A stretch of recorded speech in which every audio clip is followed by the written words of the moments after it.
What a start from Zalae here. A little behind it felt in this game, but navigates a really close one, stabilizes at 8, and is able to take the game right there. So Zalae is up 2-0. He's got a Warlock deck left over. LBYS still has all 3 of his decks left over, and we'll see if we get to even see a new deck from LBYS anytime soon. We're going to have to find out. But I'm interested to see what deck Zalae is playing since his lineup is so aggressive. I got to believe this third deck is Zoo. It's got to be. When, he's been hit in the face, so why not hit the face some more? And you see he's had the tech that the other people's had. He has the Soulfire, and he's ready to get in there. Yeah, and speaking about decks that other people have, this is one I haven't seen anyone play yet in Standard since it's come out. This is Aggro Paladin. I played it a bit myself on ladder, but I mean like in actual tournament setting. I haven't seen this deck so much, and I really love Divine Favor right now, but it seems pretty bad in the matchup against Zalae. But this is the reason I love the deck, that card right there, Rallying Blade. This is another card I think people kind of really overlooked in this set. And the more I played with it, the more I was like, this card is actually just good. A 3-2 weapon for 3 is nothing to scoff at, but the fact that it might pump 1 or 2 of your minions as the game goes on is really powerful. Yeah, I think as time goes on, people are going to realize just how good this card is. People have even started to try it out, and even things like Enzoth Paladin, because they realize like 3 is just such a weak turn for that deck. Just a weapon, like 3 mana, 3-2 weapon is just good. We see it in Hunter. People run bow without traps. It's always nice when the effect does something, and when it hits the Divine Shields, it's a big deal. Yeah, I mean 7/7 Tyrians, let's go. Yeah. No more dying. I think it's a little overkill. I don't think you never need to make 7/7 Tyrians in that game, but you never know. It could be relevant at some point. But yeah, I gotta believe. I was just gonna say there's gonna be selfless heroes in this deck. I really like Argent Protector in this deck as well. Like, it just seems like a good turn to Argent Protector here and leave yourself with a 2/1 and a 2/2 versus Zoo. That's already used its coin as well, because let's be honest, what play for 2 mana is going to really punish you for doing this play here? And if you can get out on a lead against Zoo, they have a hard time recovering some games. Definitely. And Selfless Hero is just one of those cards. It just works so well with the deck, helps get that Rallying Blade, get the full use of it, and just the creature itself is just so good. It's part of the reason why this deck, people have been trying to make it work, and it looks like LBYS has found some successes with it. I mean, he's here today in the top 4. Yeah, and look at the plays Zalae just had to make, realizing how far behind he is. He just had to Soulfire down a 2/2 on turn 2 here. Here's another new card, Steward of Darkshire. So what this does is, whenever LBYS plays a minion that has 1 health, it just gets Divine Shield. That also works with his hero power as well, so he can get a lot of value off these Divine Shields plus Rallying Blade. And I think Zalae knows that this card is kind of like public enemy number 1. You cannot let that guy sit around. That's a brutal discard. That was a big 50-50. You would definitely rather have that Imp Gang boss stick around rather than the abusive. That's one of the better cards against Aggro Paladin. Yeah, I gotta go ahead and get his Rallying Blade in play, take care of this Night Juggler. It's unfortunate for him he doesn't get to use any of the other text on the card. Doesn't get to get the buff from Divine Shield here, but I think he's fine with where this is going. I'm surprised to see Divine Strength. Out of all the Aggro Paladins that I've seen, I'm yet to see that card. It just seemed like a little low impact, but I guess that's okay for the Paladin, because if you use the cards, you just refill them with the Divine Favor. Yeah, absolutely. Like, I don't think Divine Favor is going to be, great from here. I think Zalae's going to be playing almost every card he draws the rest of the game, but there's a chance it might draw a card or 2 later in the game, but it might get closed out before it can have anything like that happen, because, Zalae is playing off the top of his deck, but he's going to be using tap every turn, so maybe it might come up here. But looks like LBYS is looking for a big turn here, maybe take this board back away from Zalae here. Yeah, he's definitely going to have a nice clean trade here, using that Divine Strength to buff it up and kill that Councilman cleanly. Yeah, he's really hoping for that 33% juggle. Right there would have been a very easy clear to get the whole board. He wouldn't have had to use the weapon on the face, but I think he's, okay with the way this game is going. There's some good ones off Dark Peddler here. I think Definitely Mortal looking Coil for be Mortal very Coil. welcome. Yeah. Voidwalker, not the worst. I mean, Young Dragon. It's got to be one of the better ones. Yeah, it seems really bad. He goes ahead and takes Corruption here. I guess he just wants to answer this Night Juggler that bad. And that makes sense, because I was just thinking, when a Paladin gets ahead like this, a lot of times they might fizzle out because they don't have the card draw, but Knife Juggler just helps you stay ahead, just getting those free juggles every single turn to help kill those Doom minions.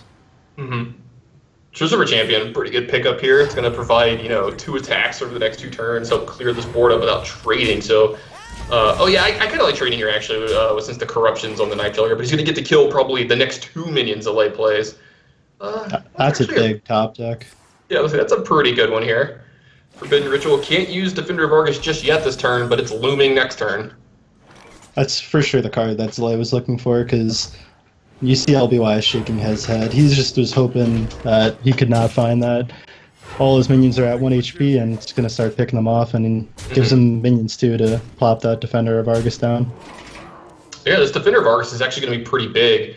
LBYS pushes a ton of... Direwolf Alpha, also a really big draw here.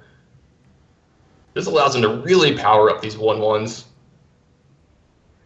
We're definitely going to see Zalae just deal with the entire board this turn. He's definitely going to think for a second, what's the best way to do this?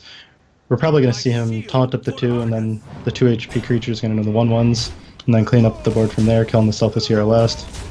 Yep, just very easy, clean turn from Zalae here. Even gets to push 4 damage this turn, and his Direwolf Alpha is protected from this True Silver Champion. This game looked all but over for Zalae, but what a comeback over these last 2 turns. Bit of an unfortunate draw from LBYS, too. Getting the second True Silver Champion there.